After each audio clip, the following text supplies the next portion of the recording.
On est aujourd'hui le mardi 8 Sivan, on est le 22 mai et le cours sera aujourd'hui pour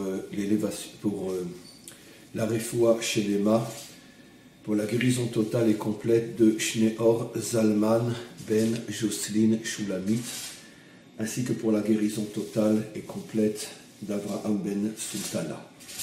On est au lendemain de la fête de Shavuot. Pour nous, ici en Israël, nous étions déjà hier au lendemain de la fête de Shavuot. Pour la majorité de ceux qui suivent mes cours, qui se trouvent, la majorité, je ne sais pas, en tous les cas, une grande partie de ceux qui suivent mes cours se trouvent encore, pour l'instant, en dehors de leur terre, et donc font 2 jours de fête, comme on le sait. En dehors de la terre d'Israël, il y a 2 jours de fête, tandis qu'en Israël, on ne fait qu'un seul jour.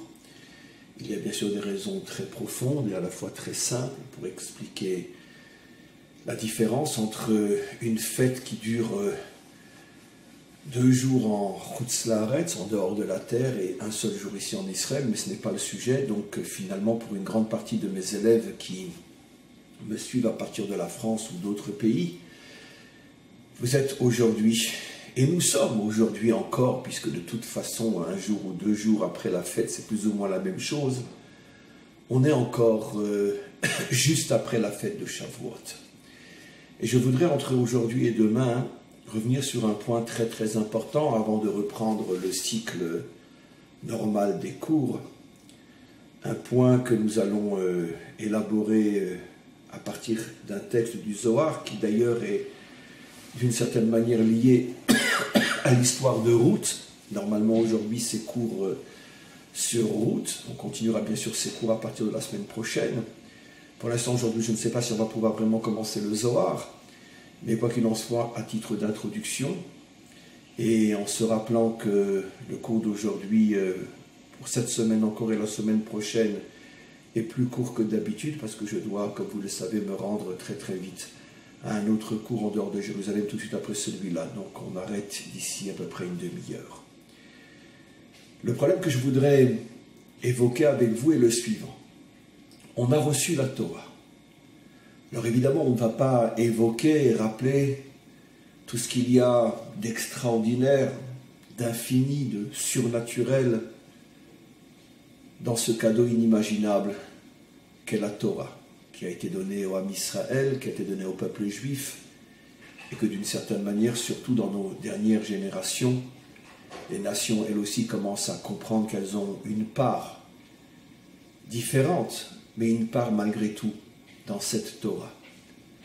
Comme je l'ai évoqué de nombreuses fois, n'oublions pas qu'il y a un texte, un enseignement multimillénaire, qui a plus de 2000 ans, qui enseigne quelque chose d'absolument fou et incompréhensible et très difficile à interpréter, à décrypter. Cet enseignement tellement connu par pratiquement tous les juifs, mais tellement peu compris pratiquement par la majorité des juifs. Cet enseignement qui nous dit qu'au moment où Dieu veut donner la Torah à son peuple, il la propose aussi aux 70 nations. Il est vrai, les 70 nations l'ont refusé. On a eu l'occasion à de nombreuses reprises d'expliquer pourquoi. Mais on sait très bien que de toute façon, ce que Dieu veut finira par se réaliser. On a d'ailleurs un enseignement dans le Talmud qui nous dit que, au tout début de Masechet Avodah Zarah, qui nous dit que au moment de la délivrance finale, le maître du monde tiendra un Sefer Torah serré contre lui, c'est une image bien sûr, une métaphore, et dira à toutes les nations, toutes celles qui ont été attachées à ma Torah, qu'elles viennent et prennent une récompense.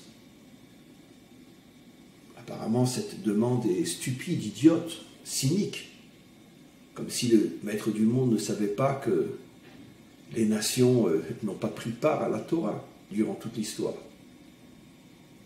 Alors évidemment, je ne vais pas rentrer dans la profondeur inouïe, infinie, mais vraiment infinie de ce texte que personne ne peut comprendre réellement.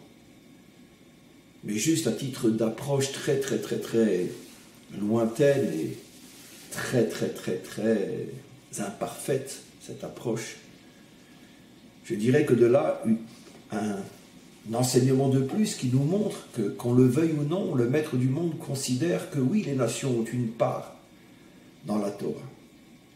Il leur a proposé au tout début du don de la Torah, à la fin de l'histoire, il leur demande, avez-vous une part dans la Torah, venez prendre votre récompense. Alors évidemment, ces enseignements ne peuvent pas être compris à la lettre, même lorsqu'il s'agit de la proposition au moment du don de la Torah à Israël, la proposition aux nations aussi d'accepter la Torah. Forcément, ça ne peut pas être la Torah telle qu'elle se présente à nous sous la forme que l'on connaît. Parce que Dieu ne peut pas dire aux nations « Je suis l'Éternel ton Dieu qui t'est sorti d'Égypte ». L'histoire d'Abraham, Yitzhak et Yaakov ne concerne pas les Chinois, les Japonais ou d'autres. Donc, c'est évident qu'on ne parle pas de la Torah telle qu'elle est au niveau de sa forme, mais de la Torah ou d'une certaine partie de la Torah telle qu'elle se présente au niveau de ses enseignements profonds qui construisent l'homme et permettent à l'humanité de s'améliorer avec de vraies valeurs transmises, dévoilées par le maître du monde. Car seules les valeurs transmises par le maître du monde peuvent véritablement changer l'homme et changer le monde. C'est de cette Torah qu'on parle. Donc je reviens maintenant, c'était juste une parenthèse, mais importante malgré tout. Je reviens à ce que j'explique. On a reçu donc un cadeau inimaginable, parce que finalement on a reçu la vie, qui est le plus grand de tous les cadeaux. La Torah elle-même s'appelle Torah Chaim, une Torah de vie. La Torah elle-même nous dit « Ubacharta bachayim » tu choisiras la vie, tu feras le choix de la vie, qui est le choix de la Torah. Au tout début de la Torah, le fameux Etz HaChaim, l'arbre de la vie, fait allusion, comme on le sait, à la Torah. L'âme, qui est d'une certaine manière l'instrument essentiel qui nous permet de nous connecter à la Torah, s'appelle Nishmat Chaim, une âme vivante, l'âme de vie. Donc évidemment, il n'y a pas un plus grand cadeau que de recevoir la vie, une vie authentique, une vie profonde. Ça, c'est bien sûr résumé d'une manière honteuse, parce qu'on ne peut pas résumer ce cadeau. Mais en tous les cas, ça c'est l'aspect positif du don de la Torah. Il y a cependant, et c'est propre à tout ce qui existe dans ce monde, il n'y a pas une chose qui ne porte pas en elle aussi un danger. Même les choses les plus extraordinaires, les plus fabuleuses, divines, puisqu'ici on parle de la Torah, le maître du monde a créé le monde sur le principe du Tov et du Ra, du bien et du mal. Vaïe rêve, vaïe voker. Il fut soir, il fut matin. Il y a l'obscurité, il y a la lumière. Il y a le penchant du bien, Yetzer HaTov, et il y a le penchant du mal, Yetzer Hara. Et il n'y a pas un homme sur terre qui n'a que le Yetzer HaTov, qui n'a que le penchant du bien. Ça n'existe pas. Ça n'a jamais existé et ça n'existera jamais. Le Yetzer Hara, le mauvais penchant, va s'affiner, va s'élever. Mais il y aura toujours dans l'homme une force contraire qui l'oblige à se dépasser, à se surpasser. Ça ne sera pas le mal tel qu'on le connaît aujourd'hui, mais ça sera toujours quelque chose qui m'oblige à faire des efforts et surtout à ne pas devenir un robot spirituel qui toute la journée, pour l'éternité, se prosterne devant le maître du monde et lui dit « Tu es le plus beau, tu es le plus grand, tu es le meilleur ». Sincèrement, je préfère aller en enfer, plutôt que de vivre l'éternité dans cette stupidité de contemplation immobile, où je n'ai plus rien à faire, juste à reconnaître qu'il est le plus beau, le plus grand, le plus... C'est pas juif. un juif, un homme authentique, c'est un révolté, c'est un révolutionnaire. Il a besoin de sentir qu'il a des challenges, qu'il a quelque chose à faire. Sinon la vie n'a plus de sens. Et donc c'est la raison pour laquelle le Yetzer Hara ne disparaîtra jamais. On en a besoin pour continuer à être des hommes et non des robots. Ce que j'ai dit est marqué, est écrit en toutes lettres des dizaines de fois dans la Torah, la vraie pour ceux qui la connaissent. Le Zohar dit explicitement que le Yetzer Hara sera affiné mais ne disparaîtra pas. Et le Talmud le dit aussi à sa manière pour ceux qui savent décoder, ceux qui ont reçu les clés du décodage. Nos maîtres nous disent dans le Talmud que le Mashiach viendra et fera la shrita au Yetzer Hara. La shrita, c'est-à-dire ce qu'on appelle l'abattage rituel. Il lui fera la shrita. Les commentaires posent une question. Waouh! Ils disent, mais attends, je ne comprends pas. Généralement, on fait la shrita à un animal cachère pour pouvoir le manger et l'intégrer en nous. Or, on n'a jamais compris que le Yetzer Hara pouvait être comparé à un animal cachère et qu'en plus, non seulement le Mashiach ne va pas le foutre à la poubelle, mais il va le cachériser pour qu'on puisse le manger en l'abattant d'une manière rituelle, selon les règles de la loi, afin qu'il puisse être mangé. C'est une métaphore, bien sûr, tout le monde le comprend. Mais l'enseignement, lui, n'est pas une métaphore. Qu'est-ce qui se cache derrière? De là, nos maîtres expliquent que le Yetzer Hara sera d'une certaine manière récupéré, transformé, introduit dans l'homme lui-même, fera partie intégrante de l'homme, comme un animal qui était à l'extérieur de l'homme, et une fois qu'il a été abattu, d'une manière qui est cachère, on le mange et il devient une partie de nous-mêmes. Ce qui veut dire que de là, on comprend que le Yetzer Hara ne disparaîtra pas. Non seulement il ne disparaîtra pas, mais il sera même intégré, il fera partie intégrante de la dimension humaine pour l'éternité, parce qu'on en a besoin. Et il y a quantité d'autres textes. Par exemple, l'enseignement sur Ve'ahavta et Hashem Elokecha bechol levavecha. Pour ceux qui comprennent l'hébreu, tout le monde comprend qu'il y a une anomalie dans le mot. Tu aimeras Hashem ton Dieu de tout ton cœur. Pourquoi il y a 2 fois la lettre bête dans le mot cœur? Normalement, on aurait dû dire tu aimeras Hashem ton Dieu bechol libra, avec un seul bête. Pourquoi 2 bêtes? Nos maîtres, évidemment, ne peuvent pas ne pas voir l'anomalie.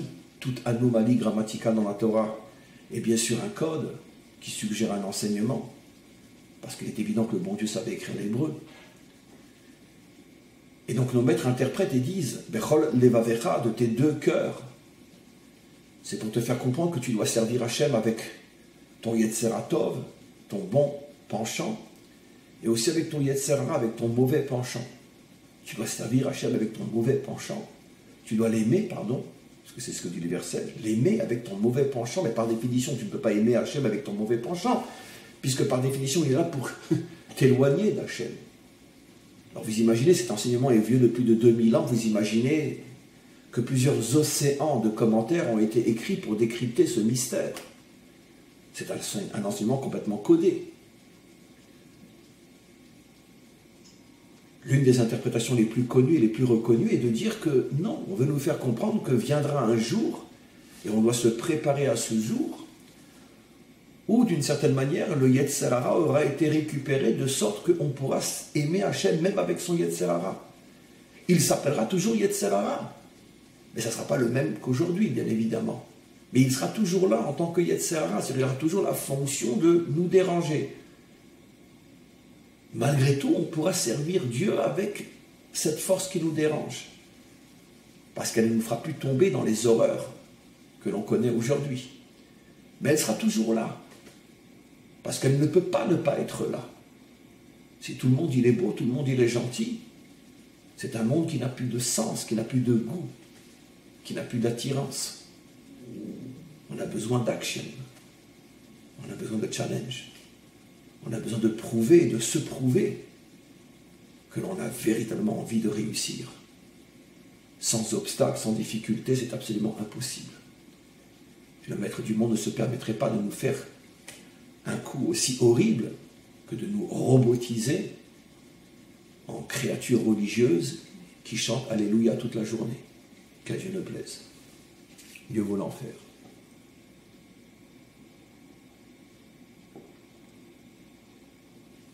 Le café turc. S'il n'y a pas de café turc là-haut, ou de l'autre côté, bon, en tous les cas, j'y vais pas. Ça ne m'intéresse pas. Mais quoi qu'il en soit, je reviens donc sur ce que j'explique. À chaque fois, je continue à expliquer, puis je dévie un petit peu parce que c'est un sujet énorme. Quoi qu'il en soit, malgré tout, on a reçu la Torah. Et c'est clair que la Torah, finalement, nous fait rentrer dans un cadre de vie très lumineux. En tous les cas, pour celui qui accepte ce cadre et qui comprend même profondément que ce que la Torah interdit, c'est ce qui va nous détruire. Ce que la Torah nous permet, c'est ce qui va nous construire. Ce que la Torah nous demande de faire, pas seulement nous permet de faire, mais nous demande de faire, nous ordonne de faire, c'est ce qui va aussi construire le monde, pas seulement nous-mêmes. Tout le monde comprend que celui qui adhère complètement à la Torah vit dans un monde finalement, en exagérant, je dirais presque noir et blanc. Le blanc d'un côté, le noir de l'autre. Ça c'est permis, ça c'est interdit. Tu vas à droite, tu ne vas pas à gauche. Et notre vie finalement est gérée et réglée par un système, par une mécanique, où, encore une fois, tout est défini à l'avance, ça c'est mal, ça c'est bien. Alors cet aspect-là de la Torah peut avoir des effets extrêmement négatifs sur l'homme s'il n'est pas à la hauteur de faire la différence entre ce qu'on lui demande à lui et ce que le maître du monde lui-même fait. Et j'explique. À force de vivre dans un système noir et blanc, bien et mal, gentil, méchant, la grande majorité de ceux qui adhèrent à la Torah vont finalement projeter ce système sur l'histoire tout entière et vont complètement oublier que Dieu, lui, dirige son monde selon des normes, des critères, des chemins, des pensées qui dépassent complètement notre entendement et notre compréhension. Lui ne vit pas à l'intérieur d'un système noir et blanc. En tous les cas, son système n'est pas le même que le nôtre. Ainsi qu'il est dit, Velo marchavota et marchavotechem, mes pensées, ce qui précède donc mes actions, car il n'y a pas d'action qui n'est pas précédée par une pensée, par une volonté. Mes pensées ne sont pas les vôtres. Velo drachai darkechem, mes chemins ne sont pas les vôtres. À vous, je vous ai donné la Torah, et donc je vous ai fait rentrer dans un univers où tout est blanc et noir, permis, défendu, bien, mal, mais ne projetez pas votre vision du monde sur moi et sur l'histoire. Car comment moi j'agis dans mon monde, je passe par des chemins qui dépassent complètement l'entendement, et selon votre vision jusqu'au bout du nez, tic, c'est sûr que vous ne pourrez pas comprendre ce que je fais. Parce que parfois j'emprunte, pour pouvoir arriver à la lumière, j'emprunte des chemins d'une obscurité totale. Des fois je me sers même des méchants. Des fois j'utilise même le mal pour arriver au bien. Mais ça vous ne pouvez pas le comprendre. Ça c'est sûr que vous ne pouvez pas le comprendre. Et c'est sûr que vous n'avez pas le droit, vous, d'agir comme moi. C'est évident que non. Bien sûr, au fur et à mesure, on rentrera plus dans les détails. Demain, je referai un résumé de ce qui a été dit aujourd'hui, avant de rentrer dans le texte.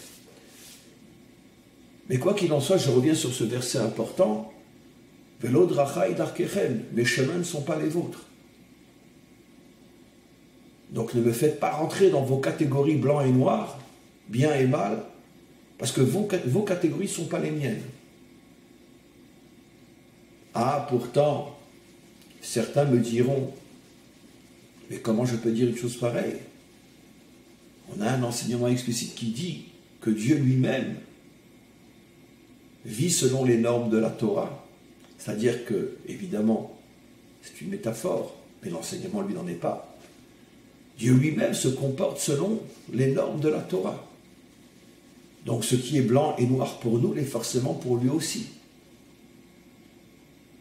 Alors évidemment, c'est une question stupide. Et la réponse est tellement simple. Est-ce qu'il y a un homme sur terre qui imagine que Dieu perçoit la Torah telle que nous la percevons? Lui, il est au niveau des secrets les plus cachés, qui sont complètement au-dessus de notre compréhension. C'est à ce niveau-là que lui vit la Torah. Et nous, ça nous dépasse complètement. Nous n'avons que l'extériorité de l'extériorité de l'extériorité de l'extériorité de l'ombre de l'ombre de l'ombre de l'ombre de l'ombre de l'extériorité de l'ombre de l'ombre de l'ombre de l'ombre de quelque chose que l'on appelle la Torah. Mais la véritable Torah, son intériorité qui dépasse complètement l'entendement aujourd'hui, lui la connaît, pas nous. Je n'invente rien. Un enseignement explicite des maîtres d'Israël qui disent que la Torah, que le Mashiach révélera, sera tellement inimaginable que toute la Torah étudiée par tous les maîtres d'Israël durant toute l'histoire n'est que comme un fou, un souffle devant la Torah du Mashiach. Voilà ce que nos maîtres ont le courage de dire. Qu'est Hevel, comme une vanité, comme un souffle devant la Torah du Melech HaMashiach. Et ce n'est qu'un homme. Il va aux toilettes, il a mal au ventre, il a des fois des coliques, et ça lui arrive de rôter après avoir mangé. C'est un homme, le Messie. Et pourtant, il sera capable de dévoiler un niveau de Torah qui transforme toute la Torah étudiée par ses prédécesseurs comme un simple souffle devant la sienne. Alors ne parlons pas de la Torah du maître du monde. Restons sérieux. Arrêtons de projeter notre nombril sur le maître du monde. Sa Torah n'est pas la nôtre. Ou plutôt, dit d'une manière beaucoup plus profonde, intelligente et vraie, sa Torah est l'intériorité infinie de la nôtre, que nous ne pouvons même pas imaginer, que nous ne pouvons même pas soupçonner. C'est-à-dire qu'effectivement, il se comporte lui aussi selon les règles et les normes de la Torah, mais à son niveau, ça n'a plus rien à voir avec le nôtre. Plus rien à voir avec le nôtre. Il y a un texte explicite qui résume tout ce que j'explique, que je vais ramener et décrypter devant vous. Tous les matins, l'homme dans sa prière, depuis des millénaires, l'homme juif, avant de dire Shema Israël, Hashem Elokeinu, Hashem Echad, écoute Israël, Hashem est ton Dieu, Hashem est un, on commence l'introduction à cette prière en disant que Hashem Yotzer Or ou Boré Chosher, que Dieu a formé la lumière et a créé l'obscurité. Sur ce verset, nous avons plusieurs milliards d'infinis de commentaires pour expliquer la profondeur infinie de cet infini. Première question, qu'est-ce que signifie former la lumière et créer l'obscurité? Deuxième question, pourquoi on change de terminologie? On aurait pu dire tu as créé la lumière et l'obscurité, tu as formé la lumière et l'obscurité. Pourquoi on change de formulation? Pour la lumière, on parle de Yotzer, former la lumière. Pour l'obscurité, on parle de Bria, tu as créé l'obscurité. De quoi on parle? Alors bien sûr, en résumant plusieurs milliards d'infinis, Et en faisant semblant de comprendre et d'expliquer, on dirait la chose suivante. Comme on le sait d'après les secrets de la Torah, tels qu'ils sont ramenés par le Ari Akadosh, il n'y a pas que notre monde matériel qui existe et qui a été créé. Aujourd'hui, en 2018, quelqu'un qui pense qu'il n'y a que notre univers, je ne parle même pas que de notre Terre, évidemment, mais que notre univers. Je ne sais même pas si on peut le soigner. Je pense que c'est une maladie incurable.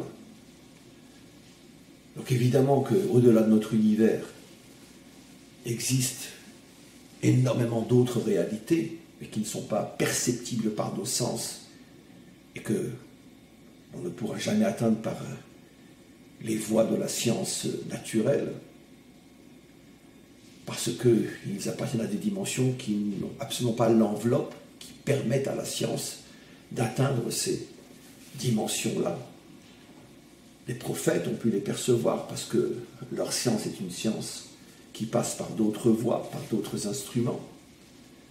Les grands maîtres d'Israël, bien sûr, ont perçu ces mondes comme le Ari Akadosh, mais peu importe. Des mondes de plus en plus élevés, de plus en plus affinés, et aussi, si j'ose dire, de plus en plus proches de la source du maître du monde lui-même. Très, très, très, très schématiquement, en résumant des milliards de fois, avant d'arriver à notre monde matériel et à l'univers tel qu'on le connaît, il y a 4 autres mondes, 4 autres réalités. La première, la plus haute de toutes, mais en vérité, ceux qui étudient les secrets de la Torah savent que je résume. C'est tellement résumé ce que je dis que j'escamote énormément, mais je n'ai pas le choix parce que je ne peux pas commencer à expliquer plus en profondeur, il nous faudrait plusieurs milliards d'années. Mais à un autre niveau, ça suffit ce que je dis, et ceux qui savent que ce que je dis n'est pas 100% précis, ne m'en voulez pas, je le sais aussi bien que vous, mais j'enseigne à un public très large, et j'enseigne ce qui est essentiel. Je n'ai pas besoin de faire le malin en montrant ma science. Mon but n'est pas de briller, mais de faire briller. Donc je ne cherche pas à montrer ce que je sais, je cherche à construire. Et donc je me contente d'enseigner ce que je sais être enseignable. Mais quoi qu'il en soit, très globalement, la réalité qui précède la nôtre, mais qui existe encore plus puissamment que la nôtre, se décompose en 4 grandes catégories. Le premier de tous les mondes s'appelle Hatzilut. Nos maîtres expliquent dans leur langage qu'il s'agit d'une réalité qui est complètement, on pourrait dire, inclue dans le Créateur lui-même. Pour donner un exemple, c'est comme la source qui jaillit de la terre et après se répand dans une petite piscine, et puis après continue à couler, donne un ruisseau, puis après donne une rivière. Les premières eaux qui jaillissent, qui sont encore d'une certaine manière connectées à la source, les eaux du jaillissement lui-même, avant qu'elles ne tombent dans la piscine, et que de la piscine naisse un ruisseau, etc. C'est l'exemple du monde de la Hatzilut, la première réalité telle qu'elle est encore complètement connectée à sa source. Puis après vient le monde de la Bria, qui est un monde extrêmement élevé encore. C'est le premier endroit qui, d'une certaine manière, récupère les eaux de la source. Ça veut dire que lui aussi est encore très très très proche de la source, parce qu'il n'a en lui que les eaux de la source, donc une clarté, une compréhension, une connexion totale à la source elle-même. Après, les choses commencent à s'éloigner. On arrive au monde de la Yetzira. Et après, les choses se sont complètement éloignées, énormément éloignées, on arrive au monde de la Asiya. Et après, il y a pratiquement une coupure totale, on n'est même plus conscient de la source. C'est notre monde à nous. Donnons un exemple simple, toujours avec la source, puisque c'est un exemple évoqué par les maîtres des secrets.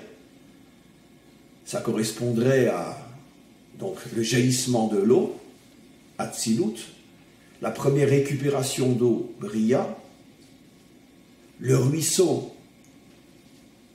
Yetzira, et après la rivière ou le fleuve, Asiya, et après la mer, si vous voulez, notre monde à nous. C'est évident que quand on est au niveau de la mer, non seulement on ne peut pas deviner d'où viennent les eaux, mais si quelqu'un n'est pas au courant du fonctionnement, il ne peut même pas imaginer qu'au départ, il y avait une source. De même, quand on voit le fleuve, on ne pense pas à la source. Bon, ça c'est le monde de la Asiya, le fleuve. Bon, quand on voit la rivière, ça ressemble déjà beaucoup plus à un ruisseau. Quand on voit le ruisseau, ce petit flux d'eau, bon, on a plus de facilité à imaginer la première piscine de la source elle-même. Quand on est au niveau de la piscine elle-même, c'est évident, mais on voit les eaux de la source arriver et se jeter dedans. Donc tout le monde comprend qu'il y a un éloignement par rapport à la source, et plus on se rapproche de notre monde, et moins on est conscient de la source. Nos maîtres expliquent que l'homme, et on ne parle bien sûr pas de l'homme de la rue, on parle même de l'homme le plus accompli, ne peut arriver au maximum, en tous les cas pour l'instant, dans la réalité dans laquelle nous nous trouvons, ne peut arriver au maximum qu'au monde de la Yetzira. Mais le monde de la Bria est complètement, totalement au-dessus de sa compréhension. Il ne peut pas l'atteindre. C'est la raison pour laquelle le verset dit « Yotzer or », Yotzer, qui fait allusion au monde de la Yetzira. Jusqu'au monde de la Yetzira, tu as la lumière. Mais si tu montes plus haut, qui est le monde de la Bria, Boré Chocher, la Bria, c'est l'obscurité pour toi. Parce que toute chose que l'on ne comprend pas, c'est pour nous l'obscurité. Évidemment, l'homme idiot que nous sommes, s'il ne comprend pas, il dit ça n'existe pas. L'homme intelligent que nous devons être doit se dire, si je ne comprends pas, c'est tout simplement parce que c'est une lumière qui me dépasse totalement. Et que moi je perçois comme une obscurité parce que je n'ai pas les réceptacles intellectuels ou spirituels pour capter cette lumière. Donc pour moi c'est de l'obscurité. Voilà donc la phrase extraordinaire que l'on dit tous les matins, justement avant de dire que Dieu est un.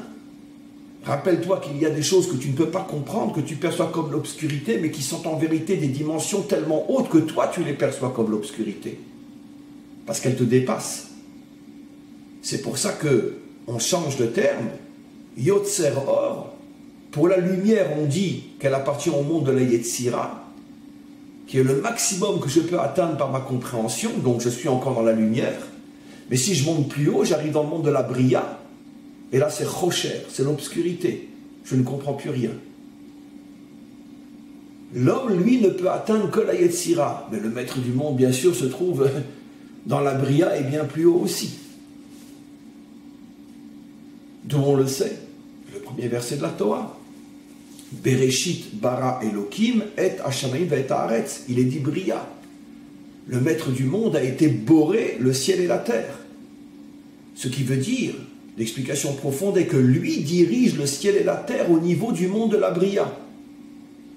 Je répète, lui dirige le ciel et la terre au niveau du monde de la Bria. C'est-à-dire que son action, la manière dont il dirige le ciel et la terre, cette manière s'enracine dans le monde de la Bria. Or, le monde de la Bria, pour moi, s'appelle Chocher, obscurité. Donc, c'est normal, je ne peux pas comprendre comment il agit. Et donc, malheur, et combien est idiot et dangereux celui qui veut imaginer que l'on doit et que l'on peut comprendre la manière dont Dieu dirige le monde, stupide et dangereux celui qui veut enfermer le maître du monde dans ses catégories à lui qui appartiennent à un monde qui est inférieur à celui du maître du monde. Car au maximum, et encore il s'agit des plus grands d'entre nous, nous arrivons au monde de la Yetzira, mais lui se trouve déjà au-dessus dans le monde de la Bria qui est pour nous Rocher, qui est pour nous l'obscurité. Et encore une fois, le grand problème de l'homme, c'est qu'il veut projeter sa Torah sur le maître du monde. Et donc automatiquement, il veut que son noir et blanc soit aussi celui du maître du monde. Les gentils sont gentils, les méchants sont méchants, comme moi je le comprends. Et c'est pour ça que, très souvent, trop souvent, l'homme de la Torah, à part les vrais géants, les vrais maîtres, mais l'homme de la Torah va très souvent passer complètement à côté de tous les dévoilements inimaginables dans l'histoire humaine, qui sont des cadeaux du ciel, mais il va passer complètement à côté parce que lui va les voir d'une manière obscure. Donnons un exemple simple, mais pour l'instant je ne veux pas aller plus loin. Vous imaginez si quelqu'un était passé au moment où Yehuda a sifflé celle qu'il pensait être une prostituée, Tamar. Il l'a sifflé. Il lui dit, viens ici, Thomas Belle. Il lui donne un gage, parce qu'il n'a pas de liquide sur lui, donc il lui donne un gage, mais t'inquiète pas, je reviendrai avec de l'argent. Il l'emmène derrière un arbre, il s'amuse quelques minutes et il revient. Si on avait dit à cet homme-là qui voit ça, sache que de là va sortir le Mashiach, il aurait dit, non mais attends, mais ça va pas, non mais arrête d'insulter le maître du monde, arrête d'insulter le bon Dieu, non mais t'es malade, mais t'es un hérétique, mais comment tu oses dire une chose pareille, quoi, le maître du monde va sortir le Messie d'une saleté pareille? Mais arrête d'insulter le maître du monde, mais t'es un hérétique, t'es pas un juif. Et pourtant, mes chemins ne sont pas les vôtres et mes voies ne sont pas les vôtres. C'est précisément de cette action que va sortir la lignée masculine du Mashiach. Peretz, jusqu'à Boaz, David, Mashiach. C'est incroyable. Parce que toi, selon tes critères à toi, tu vois dans cette chose-là quelque chose d'effectivement. La Torah te dit, tu n'iras pas avec une prostituée. Effectivement. Mais tu es incapable de voir ce qui se cache derrière cette action. Cette union entre Yehuda et Tamar. Et pourquoi le maître du monde veut que la lignée du Mashiach sorte par une action qui est condamnée par la Torah elle-même. Parce que toi, tu n'as que l'extériorité des choses, tu n'as pas accès à la profondeur. Toi, tu es au niveau de la Yetzira, Hachem agit au niveau de la Bria. Donc l'action d'Hachem au niveau de la Bria, elle est pour toi Rocher, elle est pour toi obscurité totale. C'est pour ça que tu ne peux en aucun cas comprendre. Et c'est absolument évident que si on avait pris pratiquement tous les hommes de la Torah, de notre génération, et qu'on les avait mis face à une action pareille, et qu'on leur avait dit de là sort le Mashiach, tous, sans exception, auraient dit, celui qui ose dire ça, on le lapide, c'est un hérétique, il insulte Dieu. Comment il ose profaner le nom divin en osant dire des choses pareilles? D'une telle saleté va sortir celui qui va sauver le monde. C'est impossible. Impossible. Oui. C'est comme ça que ça fonctionne, jusqu'à aujourd'hui. Absolument. Et donc ça, c'est le danger incroyable qui colle à la peau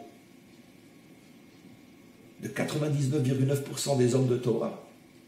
C'est qu'ils sont incapables de comprendre que ce qu'on leur a demandé à eux de faire ne doit pas imposer au maître du monde de se comporter de la même manière.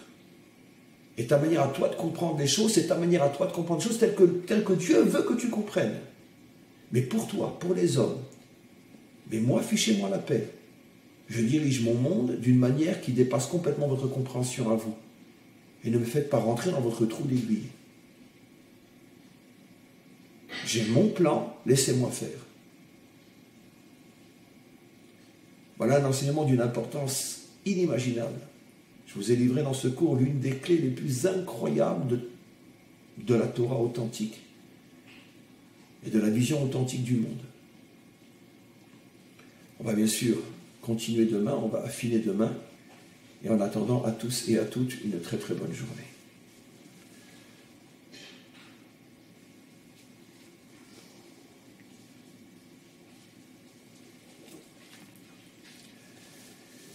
N'oubliez pas qu'il faut continuer à s'inscrire pour le séminaire à Strasbourg le dimanche 24 juin. Sur la première page du site, tout en haut, vous cliquez sur l'image, vous avez toutes les informations. Venez nombreux et nombreuses pour ce séminaire qui se prépare et s'annonce d'une manière très très positive. Il y aura de grandes choses qui vont se passer à ce séminaire. Donc surtout, c'est une occasion qu'il ne faut absolument pas louper, parce que ce n'est pas quelque chose qui peut se reproduire souvent.